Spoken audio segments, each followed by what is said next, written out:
I'm Lee Moore. I'm Rob Moore. And this is the Chinese Literature Podcast. Rob, today we have a Halloween special. Part 2. Part 2, we had a Pusong Ling story last week. Today we're going to be doing a modern story, actually a very modern story. We're leapfrogging a couple of centuries, yeah.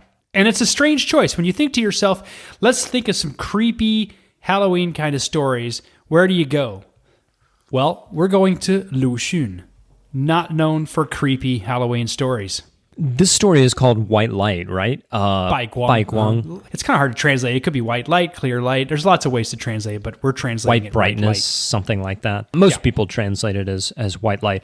Rob, why did you want this story? Because you were the one who selected this. Yeah, this is my favorite Lu Xun short story. For so many reasons. Really? Yes, it is. It actually is. A good short story by Lu Xun, right? What's a classic? You got A.Q., you've got Diary of a Madman, you have a whole bunch of stuff. This does not sound like the kind of thing you're used to reading from Lu Xun. But there are so many things he explores in the story that, in my opinion, he explores in some ways better here than in some of his classic stories. The fact that he's using a fairly supernatural angle on it, to me, makes it even more interesting because, as you and I have talked about a lot, Lu Xun is this sort of revolutionary writer. He's the political writer in China. But this one just doesn't really fit that mold. There are some subtle commentaries on traditional China, etc. But I actually think that this fits the mold of the sort of like Lu Xun that's expected really well. So I'm interested to hear how you think this actually breaks the mold. But maybe before we get into that discussion, Rob, could you just summarize the short story? It's fairly short. Yes, it is. So this follows a teacher in a little town. One day, because he's an exam candidate, he wants to go out and see if his name is among the names of those who have passed the civil service exam so he can move up. But he gets out to the board where they've posted the names. His name isn't there. Distraught and despondent, he goes back to his job at the school, tells the kids to go home. He wanders home, and at some point in his wandering, he sees, or at least we're led to believe he sees, a light, a mysterious light. And the light either says to him or he hears a phrase, which we will try to translate for people later, but the English translation you are working on just says something like, this too has failed, or it's gone now. Anyway, he goes home, and he continues to follow this light. It's leading him someplace. It's actually giving him directions, and he ends up finally at his old ancestral home, and the light parks itself under a table. And so he starts digging into the ground, digging, and finally finds the lower half of a human jawbone. And so finding nothing and not knowing what else to do, he clambers out of the hole and decides to go off into the hills. And that's where his part of the story is finished. The next thing we know, the villagers find his body in the river. And that's the end of the story. It's a real upper. There's something very Poe-esque about it. It almost kind of telltale heart. In fact, I wouldn't be surprised to hear that Lu Xun read Poe's story before writing this, or he was influenced by it. But we have no evidence of that. So a couple of things, Rob. So he starts hearing voices after he fails the imperial exam, and this is like the 16th time, I think, that he's failed. He starts hearing this voice that says, you failed again, or something like that. And at least that's how Julia Lovell, who translated this story in her Penguin edition of Lu Xun, that's how she translates it. You failed again, and then he goes, and I think you may have forgotten to mention this, Rob. There's this legend, family legend. A family ancestor supposedly buried some coins under the house. That's right. That they're now renting out to renters, and he shares his accommodation with them just to try and get by. And so he starts digging for this gold, and that's when he finds the lower jawbone. Why do I love this story so much? The first thing that I love about it, and which is kind of resistant to interpretations of, Lu Xun, the great political writer, is we really don't know from the text how much of this he's actually seeing and how much of it is just a figment of his imagination, right? Because we get a lot of phrases like, it seems to have, or it appears to be. when he's dismissing his school children, he thinks that they're the ones who say failed again. Right. But it's pretty clear that it's not them. They're not making fun of him. It's entirely inside his head or coming from this white light or whatever.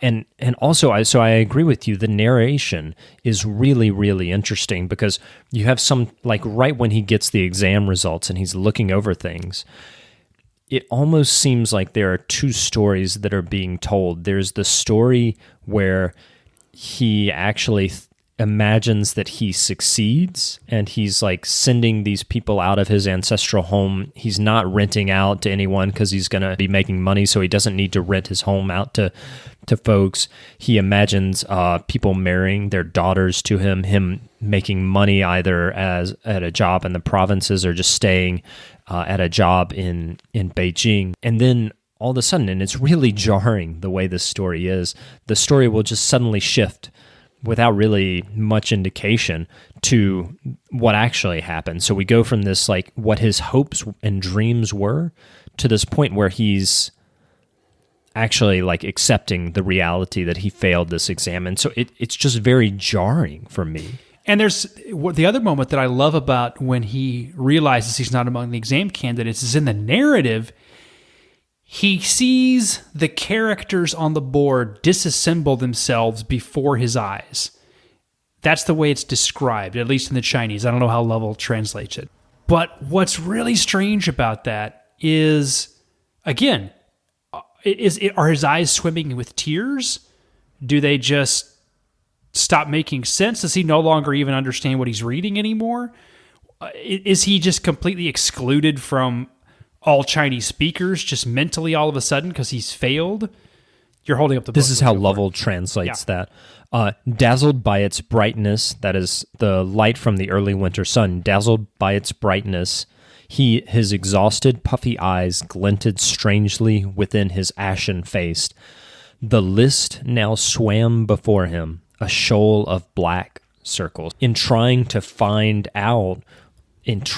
see his name on the list, he's losing the ability to read and almost to see, and that kind of very psychological experience is coming right before he starts hearing these voices and seeing this white light. I would throw in here that Lovell's translation is obviously solid.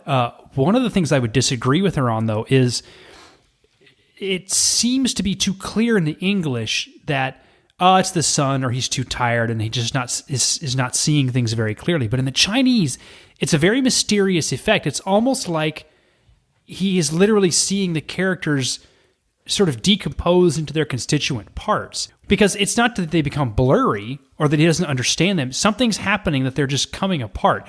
And a similar phenomenon happens when he gets back to his classroom. He sees the backs of his students' heads, and they also tend to sort of blur into like a sea of black, or the kids look at him and he's not even sure what he's seeing anymore. It's as though all of a sudden, because he can't be the exam candidate or the person who's supposed to move up, he's not even included among other human beings in his society somehow. Yeah, I think Lovell's translation is meant for a general audience, like an audience that doesn't know China. That's the impression that I get.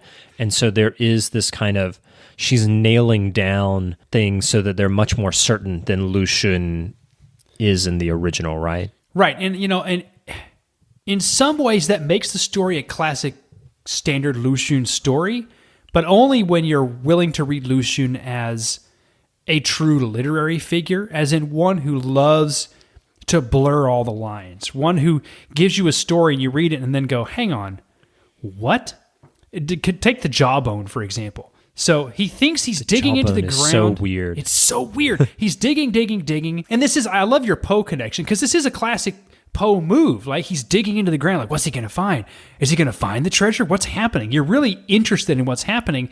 And what I love about that is if you accept the other parts that have happened in this story, that somehow he is being systematically excluded from human society, the lower half of a human jawbone is only one half of the mouth you would need to make speech. It would, if you can think of a human being with only the lower jaw, which I don't think you could actually anatomically have, could you? Anyway, whatever. You couldn't speak. You could make garbling noises, but that's it. And that's the last thing he finds before he goes off and kills himself. I want to talk about symbolism, Rob. What do you think the name of Chen Shicheng symbolizes? So Shicheng is literally, Shi is scholar and Cheng is complete. And so Chen being one of the most common names in China, it almost seemed to me like he was supposed to be a scholar everyman. That is, he was supposed to represent all scholars at this period when you're facing these momentous changes in China.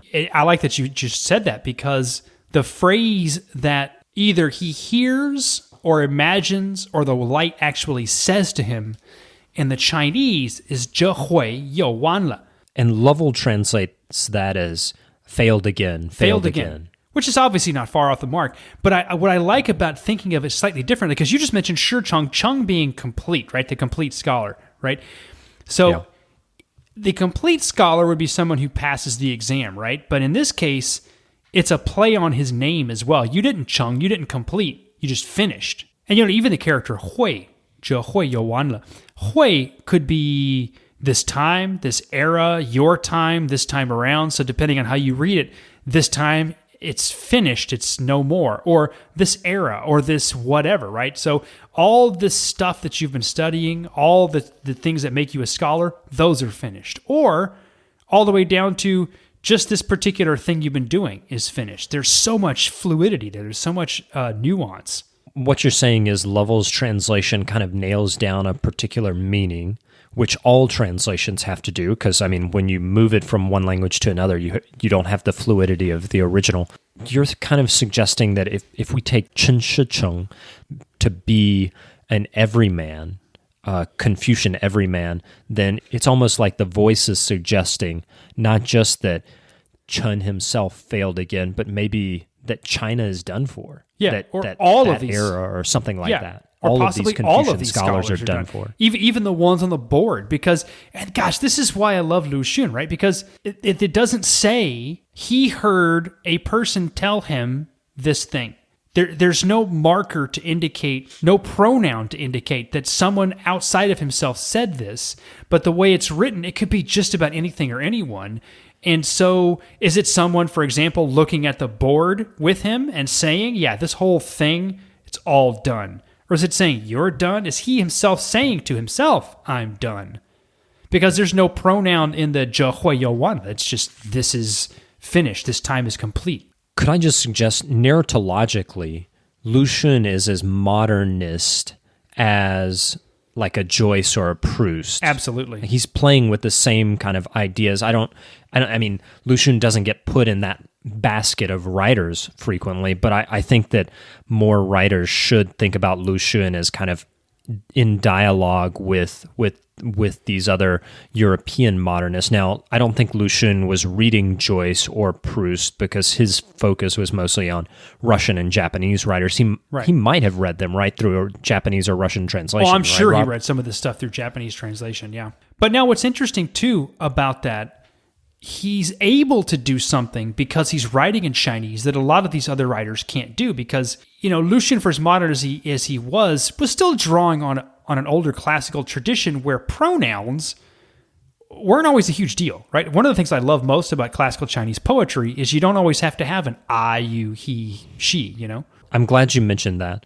Though it is true that he's drawing off of this kind of classical linguistic openness that Chinese has, it's also being written in such a way that it's completely unlike anything in classical in terms of the psychological narration that's going on there. That's something that's totally modern. Absolutely. And I love that he's trying to connect the dots, right? He's not... He's fairly outspoken about, look, let's stop reading that old dusty stuff and let's read new modern stuff, mostly European, right? But he's still playing with the tradition a whole lot, and especially in this early part of his career. Why throw the story into a Halloween miniseries? Because, okay, fair enough that the white light is supernatural, but what makes it creepy? To me, what makes it creepy is we have no idea what happens to him at the end of the story. He digs up the lower half of a jawbone, which is already fairly creepy. Someone digging into the ground at the instigation of a supernatural light and finding a human skull or part of it is already a little bit creepy, right? But at the end of the story, there are a whole lot of things we're just not told. It mentions that the lamp gutters out. It mentions that someone calls for the gates to be opened and then they close. It does not specify that Chun is the one that does it. The last thing we hear from him is he says, "To the hills, then." And then we hear a voice that cries out, "Open the gate." But we don't know whose voice that is. And we don't know, if the gate actually opens. We don't know. We really don't know anything. We don't know who says that. We don't know if that's when he leaves. Is it the same voice that's been saying some version of "you failed" or "it's finished"? Is it that voice? Is it a voice at all? We don't know anything. Is it Chen Shicheng's voice? Yeah. Yeah. All we know is that he ends up dead. And that's such a classic murder mystery horror story thing. Is without knowing anything that happens, this person just dies, right? It could be anything.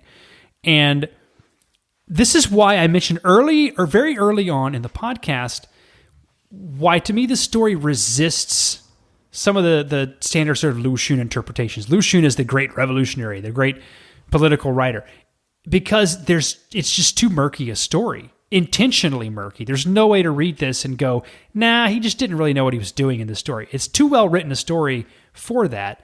All we know is he ends up dead, and he did not pass the civil service exam. Just about everything else in between, is he really seeing a white light? Maybe, maybe not. Can he still read? Maybe, maybe not. There's all this stuff left up in the air, and instead, all we know is that he's dead. 2 questions before we go, and I think this will resolve things, for me at least. What do you think the symbolism is behind the West? Because he keeps talking about going to the Western Hills, and this is at a time of modernity and the Western encroachments on China. So that's question number 1. And what is the white light? What is it a symbol of? Is it the moon? Is it the jawbone? See, this is funny that you mention it now, because in the Lu Xun podcast we just posted, I think 2 weeks ago now, I mentioned that I dislike a lot of discussions about symbols in this way. It could be this, it could be that, or it could be a white light, right? So the Western Hills could be just about anything if you're determined to think of it in terms of the West and modernity. You could look at it as something that actually kills him, like he tries to run out there and ends up dead because he is both hopeful and sad. I hesitate to go too deep into symbolism with Lu Xun because I do not see that as particularly operative in most of his fiction. You can, if you want. I have to disagree. I mean, I think this is symbolic on a lot of levels. You can disagree over what it symbolizes, but at the very least, Chen Shicheng is a symbol of the kind of failure of the Confucian scholar, right? Like that name was not chosen randomly. It was chosen to be symbolic. Sure. The difference being, though, that is clearly signposted that it is in the story, whereas saying the white light symbolizes, for example, human fragility or hope is purely reading into the story. You can if you want. If it helps you get more out of it, you can. But something like Chen Shicheng is the language literally tells you that's what it is, versus the white light could be whatever if you want to read it that way. I think that's a good place to end it. It's a murky place to end it, which is the way the story is. And by the way, let me throw this in there. We are soon going to be starting a fairly long series dedicated entirely to Lu Xun. This story, it was a real wrench doing this story just for the Halloween mini-series, because I love this story and I wanted to put it in the whole series. But you should at least by now get a taste of, Lu Xun is not the standard political revolutionary writer, especially the way he's portrayed. He is in the PRC. Yes, in the PRC at least. He's a much stranger figure, and his fiction is a lot stranger than it's usually portrayed. So we're gonna be talking about that a lot. So you should tune in to that. This spooky story is just a teaser for a longer series that we're coming up on. Indeed. All right. I think that's a great place to end it.